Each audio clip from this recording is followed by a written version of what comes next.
गीता में आप सबका स्वागत है।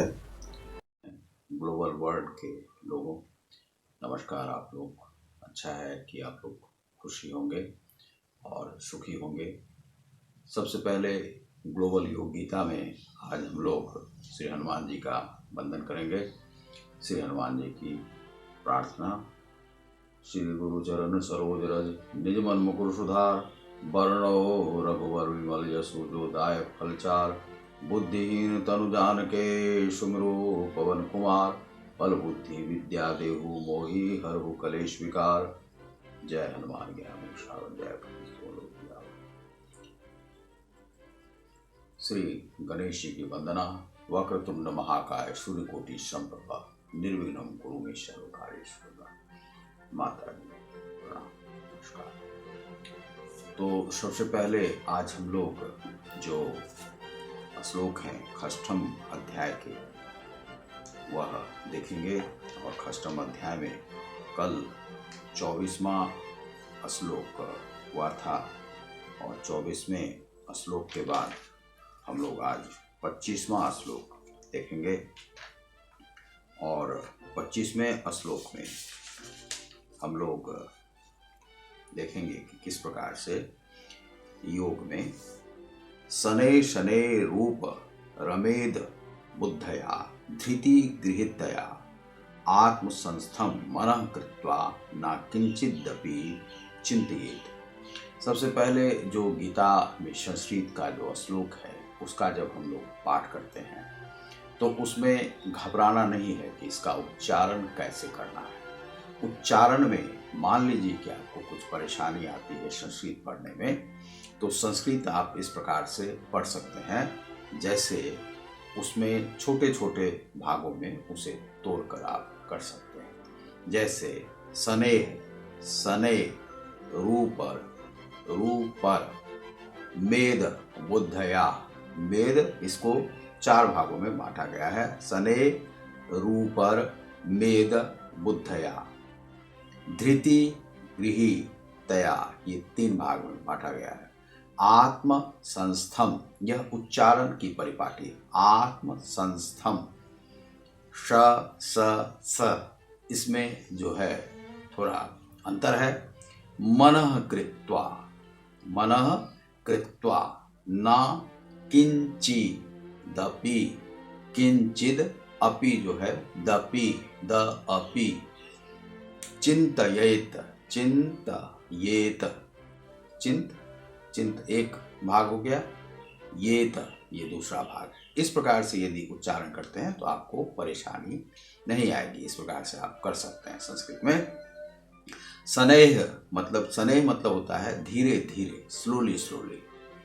स्नेह एक एक करके क्रम से उपरमेत निवृत्त रहे, बुद्धया बुद्धि से, धृति गृहीतया विश्वास पूर्वक, आत्मसंस्थम समाधि में स्थित, मन कृत्वा करके, ना नहीं, किंचित अन्य कुछ, अपि भी चिंतयेत सोचे। चिंतयेत मतलब यहाँ पर चिंता करना नहीं है, सोचना। चिंता करना भी वैसे सोचने से जुड़ा हुआ है, लेकिन हम लोग उसे टेंशन में लेते हैं। लेकिन यहाँ पर है चिंतयेत मतलब सोचना। धीरे धीरे क्रमशः पूर्ण विश्वास पूर्वक बुद्धि के द्वारा समाधि में स्थित होना चाहिए और इस प्रकार मन को आत्मा में ही स्थित करना चाहिए। अन्य कुछ भी नहीं सोचना चाहिए। मन को आत्मा में मिलाने की यहाँ पर बात कही गई है। इस बात से हम थोड़ा सा मतभेद रखते हैं। मतभेद मेरा यह है कि मन को तो सबसे पहले आप अलग रखें। मन क्योंकि बहुत चंचल है, मन को समाहित यदि आत्मा में करेंगे तो आपकी जो आत्मा है वह भी चंचल हो जाएगा। तो आत्मा चंचल नहीं है, स्थिर है। और उसे जैसा यदि मन आपका चंचल रहेगा तो वह आत्मा को भी भगाकर इधर से उधर ले जाएगा, तो आप कोई कार्य नहीं कर पाए। तो योग के लिए मन को अलग रखें, इच्छाओं को अलग रखें, भौतिकता को अलग रखें, और तब आप आत्मस्थ होके, आत्मवत होकर के तब आप योग करें, तब आप परमात्मा से मिल सकते हैं, सिद्धि प्राप्त होगी। तो इस प्रकार से आप योग को कर सकते हैं। Here I am differ with this meaning that the sentiment and the soul never be attached with here, because yoga is the another thing and the sentiment is the another thing. Sentiment go here and there, but the soul, and that is in Hindi Atma. Atma is a similar thing that situated at one place in your inner heart and the belly part and the आज्ञा चक्र। तो इसे हम इस प्रकार से उससे differ करते हैं और हम उसमें मन को समाहित नहीं करते हैं। हम इसमें मानते हैं कि आत्मा अलग है, मन अलग है, मन को अलग रखिए, मन चंचल होता है। इसके बाद हम आगे बढ़ते हैं। यतो यतो निश्चलति मन चंचल म स्थिरम तत् अस्ततो नियम्ये तदात्मन्येव वशम नयेत। यहाँ पर भी आप उच्चारण पर ध्यान देंगे, चूंकि आप लोग बाहर विदेश के भी हैं उसमें, तो हमें संस्कृत का उच्चारण बता देना है। यतो यतो, य तो ओकार है, यतो यतो, यतो YATO, यतो यतो, निश्चलति मन चंचल मन चंचल म स्थिरम तत् अस्ततो नियम्ये तदात्मन्येव वशम नयेत। यतः यतः यतः यहाँ उच्चारण के लिए या हिंदी सीखने के लिए इंग्लिश वर्जन से आप सीख सकते हैं। हमारा एक कोर्स है जिसमें कि आपको इंग्लिश मीडियम के साथ आप हिंदी और ये संस्कृत उच्चारण भी आप उसमें सीख जाएंगे, हिंदी सीख सकते हैं। तो जो लोग उसमें एडमिशन लेना चाहते हैं वह 6 माह का कोर्स है, वह $199 का है और उसमें जो 15,550 रुपये आप उसमें डाल करके आप उसे सीख सकते हैं। जो NRI हैं वह 6 मंथ का कोर्स है, आप उसे सीख सकते हैं और यह आपको digitalsumanji.com पर आपको सिखाया जाता है। तो वह आप ले सकते हैं। लगभग 100 से 150 के आसपास उसमें वीडियोस हैं और वह आपको लिंक भेजे जाएंगे और जिससे आप धीरे धीरे सीख सकते हैं। बहुत ही सुविधाजनक स्थिति में उसमें सिखाई गई है। तो इसमें इस कोर्स को आप देखें गीता, ग्लोबल योग गीता में यतो यतो निश्चलति मन चंचल म स्थिरम तत् अस्ततो नियम्ये तत् अस्ततो, इसे 2 भाग में करिए, 2 भाग में, नियम्ये नियम्ये 2 भाग, तदात्मन्येव तदात्म मन्येव वशम नयेत वशम नयेत। यतः यतः जहाँ जहाँ भी निश्चलति विचलित होता है, निश्चलति विचलित होता है, मनः चंचलम चलायमान, अस्थिरम अस्थिर, ततः ततः वहाँ वहाँ से, नियम्य वश में करके, एतत् इस, आत्मनि अपने, आत्मनि अपने यानी कि स्वयं, सेल्फ, एव निश्चय ही डिटरमाइंड, वशम वश में, वश में, नयेत ले जाए। मन अपनी चंचलता तथा अस्थिरता के कारण जहां कहीं भी विचरण करता हो, मनुष्य को चाहिए कि उसे वहां से खींचे और अपने वश में लाए। ये कंफ्यूजिंग 2 स्टेटमेंट दिए गए हैं। ये यहाँ पर जो है सो विश्लेषणात्मक जो अध्ययन किया जाता है उसमें एक भाव रहना चाहिए। मन क्या है, आत्मा क्या है। यहाँ पर क्या है कि यहाँ पर फिर अगला जो श्लोक है उसमें कहा गया है कि मन चूंकि चंचल है और स्थिर है, इस कारण से जहां कहीं भी विचरण करता हो मनुष्य को चाहिए कि वहां से खींचे। और इस प्रकार से ऊपर में कहा गया है कि मन को आत्मा में, तो यह यहाँ पर डिफर कर रहा है। इसीलिए हम जो बोले हैं वह यहाँ पर है कि मन को अलग करके खींचे, वहां से मन को भागने नहीं दे। यदि मन इधर उधर भटकता है और यदि आप उसको आत्मस्थ करते हैं, इसीलिए मन को छोड़ करके आपको चलना होगा। यहाँ पर आपको इस प्रकार से देखना होगा। तो आपको हमेशा सॉल को जो है अपने आत्मा से अलग रखना होगा, तभी आप जो हैं सो सीख सकते हैं, इसमें योग कर सकते हैं।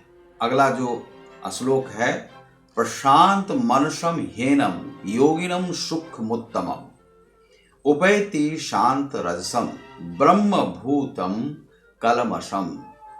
प्रशांत कृष्ण के चरण कमलों में स्थित शांत मनसम, जिसका मन ही निश्चय ही, एनम यह योगिनम योगी, सुखम सुख, उत्तमम सर्वोच्च, उपैति प्राप्त करता है, शांत रजसम जिसकी कामेच्छा शांत हो चुकी है, यानी कि सेक्सुअल डिजायर जो है वह खत्म हो गया, फिनिश्ड हो गया है।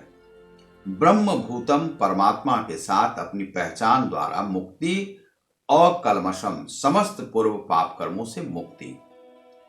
जिस योगी का मन मुझ में स्थिर रहता, अर्थात यहां पर श्री कृष्ण कहते हैं कि जिस योगी का मन मुझ में स्थिर रहता है वह निश्चय ही दिव्य सुख की सर्वोच्च सिद्धि प्राप्त करता है, दिव्य सुख की सर्वोच्च सिद्धि प्राप्त करता है। वह रजोगुण से परे हो जाता है, वह परमात्मा के यानी कि भौतिकता, रजोगुण से भौतिकता और जो केवल सुखोभोग की इच्छा जो है, वह परमात्मा के साथ अपनी गुणात्मक एकता को समझता है और इस प्रकार अपने समस्त विगत कर्मों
लगा रहकर आत्मसंयमी योगी समस्त भौतिक कलमश से मुक्त हो जाता है और भगवान की दिव्य प्रेमा भक्ति में परम सुख प्राप्त करता है, उसे परम सुख की प्राप्ति होती है। यह यहाँ पर श्री कृष्ण कहते हैं, जो योग में योगारूढ़ हो जाता है वह हमको प्राप्त हो जाता है, और जो प्राप्त होता है श्री कृष्ण को वह परम सुखी होता है, उसे किसी प्रकार का सांसारिक दुख नहीं होता है और उसकी आत्मा जो है वह हम में लीन हो जाती है। सर्वभूत अस्था मात्मानम, इसे भी उच्चारण इस प्रकार से करें, सर्वभूत अस्थ मात्मानम, सर्वभूतानि चात्मनि, चात्मनि, इक्षते योग युक्तात्मा, इक्षते योग युक्तात्मा, सर्वत्र समदर्शन, सर्वत्र समदर्शन, सर्वभूत अस्थम, सभी जीवों में स्थित, शॉल इन एवरी बॉडी, आत्मानम, परमात्मा को, सर्व सभी, एवरीवन, भूतानि जीवों को, चौभी, आत्मनि आत्मा में, इच्छते देखता है, योग युक्त आत्मा कृष्ण चेतना में लगा व्यक्ति, सर्वत्र सभी जगह समदर्शन संभाव से देखने वाला। तो यह यहाँ पर 29वें श्लोक में श्री कृष्ण कहते हैं कि वास्तविक योगी समस्त जीवों में मुझको तथा मुझ में समस्त जीवों को देखता है। निसंदेह स्वरूप सिद्ध व्यक्ति मुझ परमेश्वर को सर्वत्र देखता है। जो स्वरूप सिद्ध व्यक्ति है, जो कि योगारूढ़ व्यक्ति है, जो योग को समझ गया है, वह मुझ को हर व्यक्ति स्वरूप और उसमें जीव में वह मुझे ही पाता है, मुझे ही देखता है। व्यक्ति मुझ परमेश्वर को सर्वत्र देखता है, अर्थात वह सर्वत्र देखता है। जो योग में है, जो योग को जान गया है, जो श्री कृष्ण को जान गया है, वह जान गया है जीव और आत्मा परमात्मा को, और उसे सभी जीवों में ईश्वर ही ईश्वर दिखाई पड़ता है। उसे सभी जीवों में वह एक स्वरूप दिखाई पड़ता है, चाहे छोटा से छोटा भी कण हो, यह दिखाई पड़ता है यहाँ पर। तो हमें जो योगी है उसे समझना चाहिए कि हर जीव परब्रह्म परमेश्वर का स्वरूप है। जीव हत्या इसीलिए नहीं करनी चाहिए। श्री कृष्ण ने कहा है कि जब आप ईश्वरवत सबको समझेंगे तो सभी के प्रति आपके मन में प्रेम आएगा, तो प्रेमा भक्ति यहाँ पर आपको होगी और प्रेम रस में आप सराबोर हो जाएंगे। सूरदास वगैरह जितने भी या आए हैं कवि, वे सभी प्रेमा भक्ति में लीन थे। मीराबाई वगैरह सभी प्रेमा भक्ति में लीन थे। मधुरा भक्ति भी उसे कहते हैं। यो मांग पश्यति सर्वत्र सर्वम चौमयी पश्यति तस्याहम ना प्रणश्यामि सौ में ना प्रणश्यति। यह जो माम मुझको पश्यति देखता है सर्वत्र सभी जगह, सर्वम प्रत्येक वस्तु को, चौ तथा मयी मुझ में पश्यति देखता है, प्रणश्यति अदृश्य होता है, प्रणश्यामि अदृश्य होता हूँ। जो मुझे सर्वत्र देखता है और सब कुछ मुझ में देखता है, उसके लिए ना तो मैं कभी अदृश्य होता हूँ और ना वह मेरे लिए अदृश्य होता है। अर्थात यहाँ पर जब योग सिद्ध की अवस्था आ जाती है तो उसे कृष्ण प्राप्त हो जाते हैं, क्योंकि महायोगेश्वर श्री कृष्ण हैं और श्री कृष्ण से बाहर कुछ भी नहीं है। जो श्री कृष्ण कहते हैं कि जो मुझे देखने लगता है हर जगह, उसे मैं भी नहीं छोड़ता हूँ। और यहाँ पर इसे वैज्ञानिक दृष्टि से इस योग की जो यह परमावस्था है, योगारूढ़ की अवस्था है, जो समाधि की अवस्था है, उसे कुछ वैज्ञानिकों ने इस प्रकार से कहा है कि यह योग और ब्रह्म को देखना यह संभव नहीं है, यह एक इल्यूजन होता है। लेकिन यहाँ पर इल्यूजन नहीं है। हम जब आत्मवत रहते हैं, आत्मा में परमात्मा की अनुभूति करने लगते हैं, इसे भी हो सकता है कि वैज्ञानिक गलत साबित करते हों, लेकिन भारतीय दर्शन भूमि में इतने बहुत सारे लोग ऐसे हुए हैं जो कि आत्म सिद्धि को प्राप्त किया है और परमात्मा को प्राप्त किया है। परमात्मा को प्राप्त करके उन्होंने बहुत कुछ यहाँ पर अचीव किया है और वह परम सुख को प्राप्त करते हैं। इस जीवन में मनुष्य सोच सकता है कि यह जो क्षणभंगुर जो यह शरीर है, यह तो जाने वाला है, इससे हम बहुत कुछ प्राप्त नहीं कर सकते हैं। लेकिन भारत की भूमि ऐसी है, यहाँ पर हम ईश्वर को प्राप्त करके योग के माध्यम से हम सर्व सुख को प्राप्त करते हैं। इससे ज़्यादा जैसे पाश्चात्य जो देश हैं वह वैज्ञानिक में अपनी सारी शक्ति को लगाते हैं। यह जो है खोज करते हैं कि सूरज में क्या है, इसमें क्या है, उसमें क्या है, चंद्र पर जाना है, ये जाना है, वो जाना है। वह यही शक्ति का दुरुपयोग करते हैं। लेकिन जो भारत भूमि के जो ऋषि मुनि हैं वे इसका शक्ति का दुरुपयोग नहीं करते हैं। वे जो है ईश्वर की प्राप्ति करते हैं योग के माध्यम से, यज्ञ के माध्यम से, समाधि के माध्यम से, साधन के माध्यम से। वे योग की जब प्राप्ति कर लेते हैं तो श्री कृष्ण को भी प्राप्त करते हैं। हम यह नहीं कहते हैं कि श्री कृष्ण ब्रह्म को आप जिस भी रूप में देखेंगे वह उसी रूप में दिखाई पड़ेगा, चाहे वह आप हनुमान के रूप में देखें, राम के रूप में देखें, श्री कृष्ण के रूप में देखें, बलराम के रूप में देखें, माता के रूप में देखें, वैष्णो देवी के रूप में देखें, विंध्याचल वासिनी के रूप में देखें, काली माँ के रूप में देखें। आप जिस भी रूप में, कार्तिकेय के रूप में देखें, श्री गणेश भगवान के रूप में देखें, अंबाजी के रूप में देखें। आप यदि आप जो है कामाख्या देवी के रूप में देखना चाहते हैं, दक्षिणेश्वरी काली के रूप में देखना चाहते हैं, माँ तारा भगवती के रूप में देखना चाहते हैं, जिस भी रूप में आप देखना, यदि आप आत्मवत भी देखना चाहते हैं तो आप स्वयं के रूप में भी ईश्वर को देख सकते हैं। ईश्वर हर रूप में विराजमान है, उसे देखने के लिए दृष्टि चाहिए और वह दृष्टि मनुष्य को मिल नहीं पाता है। तो इसीलिए कहता है कि जन्म जन्मांतर लगते हैं। इसके लिए जन्म जन्मांतर नहीं लगता है, एक संस्कार होना चाहिए मनुष्य को।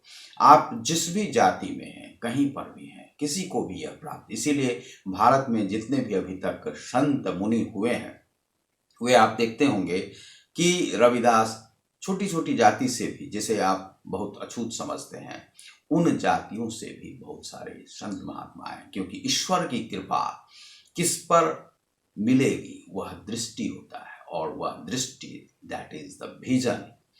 Vision in your soul, vision in your body, vision in your mind. वह जो विजन है वह आपको प्राप्त हो जाता है, तो वही ईश्वर की प्राप्ति है। भारत की भूमि में वह किसी को भी प्राप्त हुआ है। यहाँ पर प्रजातंत्र भी है, लोकतंत्र भी है, और लोकतंत्र की जो वैदिक व्यवस्था है वह शुरू से ही चली आ रही है। यहाँ पर भारत में कभी भी धर्म का ह्रास नहीं हुआ है, और यह धर्म अभी तक चलते आ रहा है। यह बाहरी लोग जितने भी आए हैं उसने भारत भूमि को गंदला किया है, लेकिन हम उन्हें भी अपने में समाहित किए, क्योंकि हम हर को अवसर देते हैं और स्वयं को उस विकृति से भी निकाल कर स्वयं को रख देते हैं। हमारे कल्चर में, हमारी फिलॉसफी में, हमारे दर्शन में यह विशेषता है कि हम हर विकृति से निकल सकते हैं। यह हमारे धर्म में ही है। हम सबको समाहित करते हैं और सब धर्म को चबा चबा कर हम लोग खाकर भी, उसे पचाकर भी, उसको भी समाहित करते हैं। और सभी धर्म से हम बैर नहीं करते हैं। हम हमारे धर्म में सब समाहित है, चाहे वह क्रिश्चियनिटी हो, चाहे वह जो है आपको इस्लामिक हो, या किसी भी धर्म के लिए हमारे पास वैर भाव नहीं है। सब सब संभाव का भाव है। वसुधैव कुटुंबकम यहाँ पर है। तो यह जो है श्री कृष्ण ने भी कहा है कि जो मुझे जिस रूप में देखता है वह उसी रूप में देखता है। यदि वह मुझे ही ध्याता है तो मैं भी उसे ध्याता हूँ। यह भक्त और महाभक्त तो श्री हनुमान जी हैं। श्री हनुमान जी ने जिस प्रकार से सीता मैया को देखा और राम भगवान को देखा, और उसी प्रकार से भक्ति भाव में लीन रहे, अपने जीवन को अभी तक अमरता उन्होंने प्राप्त कर ली। हर जगह पर वह उपस्थित रहते हैं श्री हनुमान जी, और उन हनुमान जी की वंदना बहुत बहुत। श्री गुरु चरण सरोज निजमन कुशहार वर्णो रघुवर विनोद सुदोदायक विचार बुद्धिहीन तनु जानकी सुमरु पवन कुमार बल बुद्धि विद्या। हे हनुमान जी, हम तो बहुत बालक हैं, हमें उतना ज्ञान नहीं है। आप जो देते हैं उसी से हम प्राप्त करते हैं। बहुत बहुत नमस्कार, धन्यवाद। ग्लोबल योग गीता में